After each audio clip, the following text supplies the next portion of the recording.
Fala galera, bem-vindo ao meu canal aqui no YouTube, meu nome é Matheus Messias e nessa semana a gente acabou de atingir a marca de 200 inscritos aqui no canal. Eu fico muito feliz pela atenção de vocês, pelo apoio que vocês dão para esse pequeno e humilde canal. E eu prometi no meu Instagram que assim que a gente atingisse a marca de 200 inscritos, a gente vai fazer um vídeo especial aqui, onde eu responder as perguntas que vocês me fariam. Se você não me segue no Instagram ainda, é isso que está aparecendo bem aqui em cima. Pois bem, a gente finalmente chegou a essa marca e no vídeo dessa semana a gente vai responder as perguntas que vocês fizeram lá na caixinha de perguntas do meu Instagram. Tudo isso depois da abertura.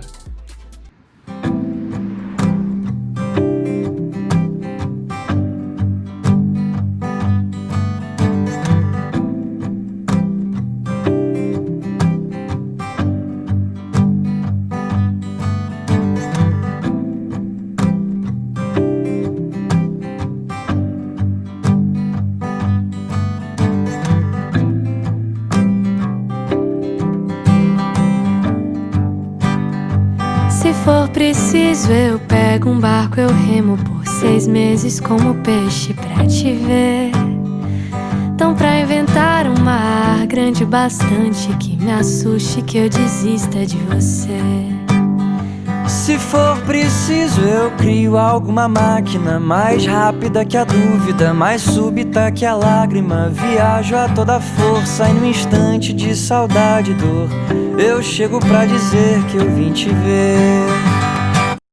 Então vamos lá. A Jane Evelyn fez a seguinte pergunta: Jesus sabia tudo o que ia acontecer quando esteve aqui? Cada detalhe com onisciência? Pois bem, essa é uma dúvida que eu também tive por muito tempo no início da minha fé. Será que Jesus, quando ele era um bebezinho, assim, uma criancinha, ele já tinha noção de toda a realidade espiritual daquilo que ele veio fazer, já que ele era 100% Deus? Mas a Escritura vai nos falar que Jesus teve sim que aprender coisas. A palavra de Deus fala em Lucas capítulo 2, por exemplo, que Jesus ele foi crescendo em estatura, em sabedoria. A palavra de Deus vai falar lá em Hebreus também que Jesus teve que aprender coisas através do seu sofrimento. Então, a natureza humana de Jesus teve que ser aperfeiçoada quanto ao conhecimento. Eu imagino que Jesus, durante todos esses seus 30 anos antes de começar o seu ministério, ele teve sim que estudar a palavra de Deus. Ele teve que, e à medida que ele ia estudando a palavra de Deus, o Espírito Santo o capacitava para entender quem ele era, qual era a missão dele. Eu acredito que o conhecimento das Escrituras que Jesus tinha, a gente vê lá em Lucas capítulo 2, quando ele tinha 12 aninhos ainda, ele conseguia discutir, argumentar junto com doutores da lei. Jesus sim teve que aprender coisas, e sabe, isso tem uma implicação muito prática para nós também. Sabe, a gente vê durante todo o ministério de Jesus que Jesus tinha um tremendo conhecimento a respeito das Escrituras. Ele estudava as Escrituras com muito afinco, ele era muito dedicado à oração também. Existe um teólogo do passado, que eu não vou me lembrar agora quem que ele disse que se você ferisse Jesus, ele sangraria as Escrituras. Sabe, nos momentos de maior aflição que você passa, momento onde a sua adrenalina está lá em cima, você não fica pensando qual que deve ser a frase mais sábia para eu pensar agora. Não, você grita, você fala aquilo que está no seu interior, que está dentro de você, a boca fala aquilo que o coração está cheio no momento. E a gente vê que no momento de maior agonia de Jesus, no momento de maior estresse, onde a sua adrenalina estava lá em cima, Jesus ele cita as Escrituras, ele cita o Salmo 22, Deus meu, por que me abandonaste? Por quê? Porque Jesus ele era saturado com as Escrituras. E se Jesus sabia que ele não conseguiria passar pela sua vida na terra sem a leitura da palavra e sem oração, o que faria nós imaginarmos que nós iríamos conseguir também? O Marcial Ribeiro pergunta: qual é o real significado da igreja como instituição física? Pois bem, eu escrevi um livro sobre esse assunto, que é esse aqui, ó, Justiça e Graça. Para quem quiser adquirir, o link com frete grátis para todo o Brasil está aqui embaixo na descrição. Mas resumidamente, a função da igreja como uma instituição física aqui na Terra, a função da igreja visível é tornar visível o reino invisível de Deus. O que isso quer dizer? E como, ou melhor dizendo, como que a igreja como instituição física pode fazer isso? Eu penso em 3 coisas. Primeiro, sendo um espaço físico para adoração. A igreja física deve servir como um lugar de refúgio, onde nós podemos, em comunhão, orarmos ao Senhor, porque o próprio Deus falou nas suas escrituras, nas escrituras sagradas, que aquela casa, o templo, seria chamado de casa de oração.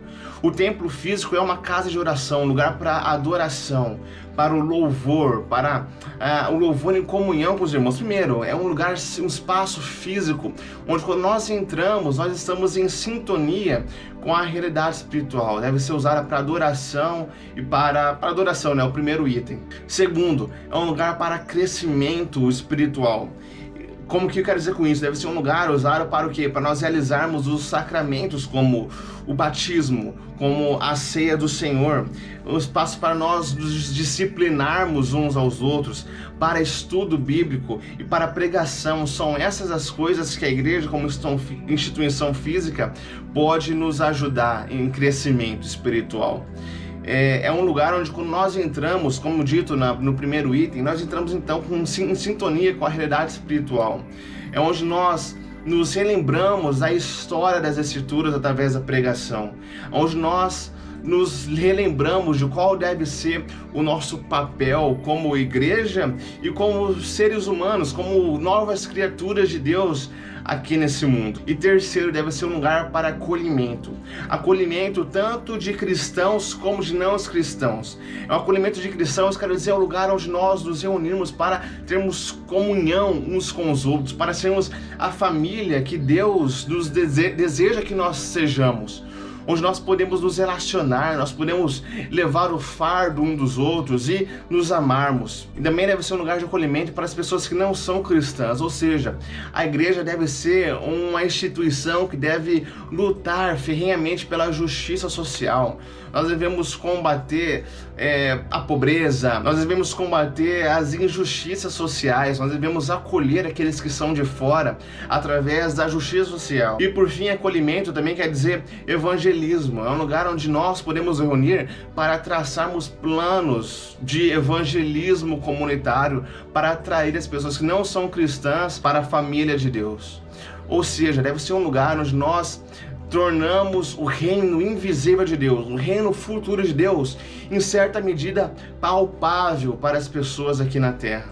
A terceira pergunta é um pouquinho mais difícil.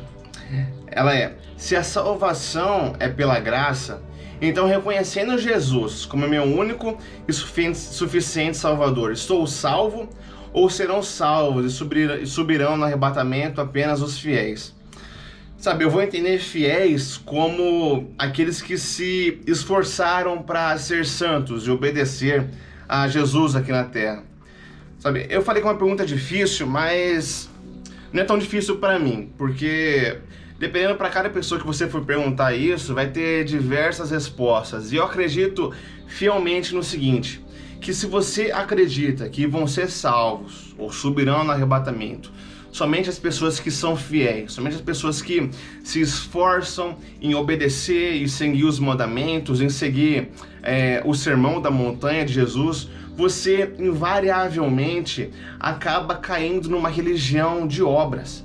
Se você cai numa religião de obras, não existe diferença nenhuma entre todas as religiões do mundo e o cristianismo, entre todas as outras crenças e a crença no Evangelho. A crença no Evangelho, o Evangelho é um Evangelho de graça, onde a salvação é pela graça.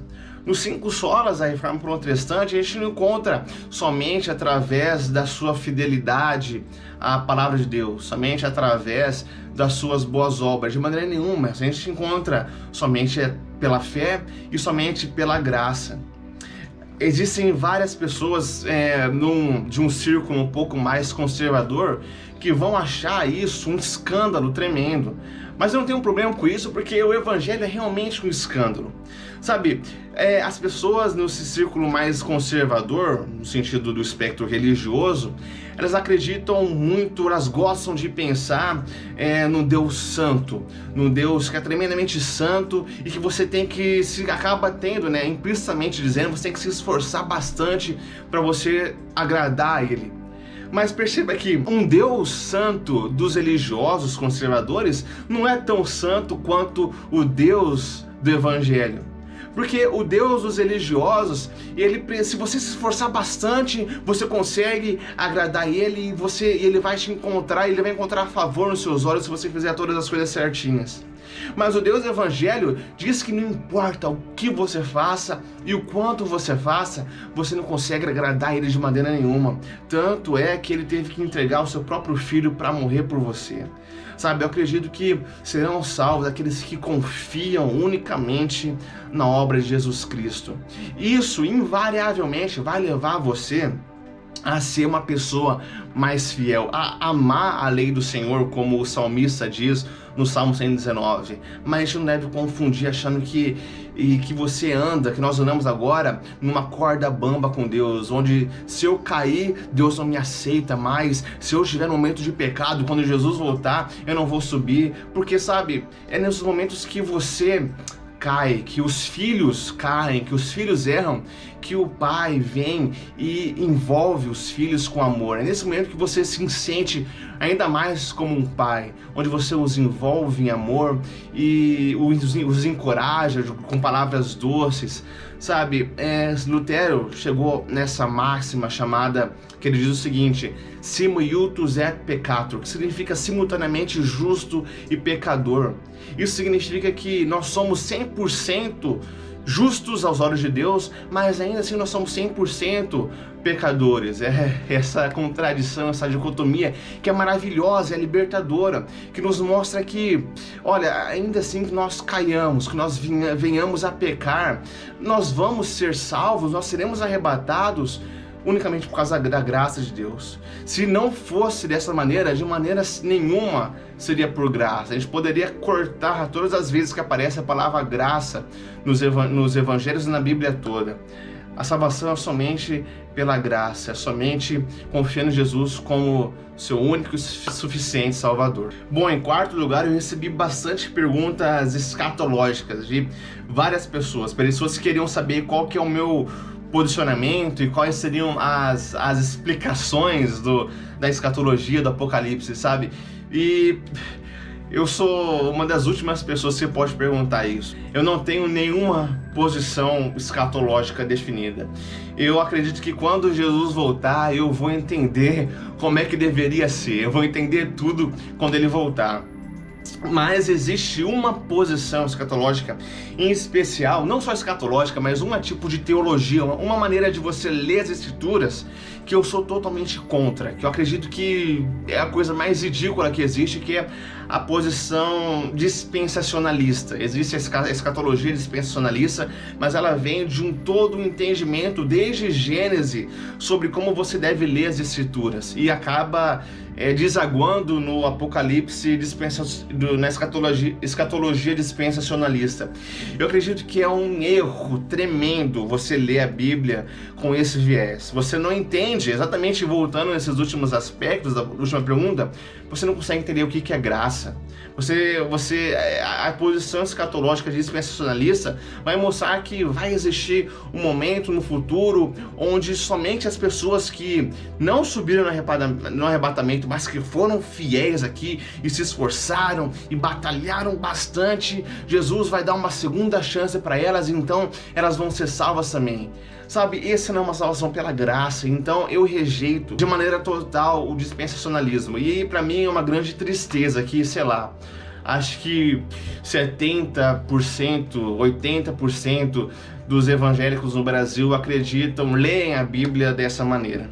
Eu recebi perguntas de quem seria também o meu teólogo, ou pastor e escritor favorito. E para responder essa pergunta, eu vou responder respondendo uma pessoa que se enquadra em todas elas, que é teólogo, que é escritor e que é pastor e que vem me influenciando tremendamente nesses últimos anos, que é o pastor Timothy Keller. Eu adoro ouvir as pregações, eu ouço podcast de pregações dele todos os dias, o dia inteiro eu passo ouvindo as pregações dele.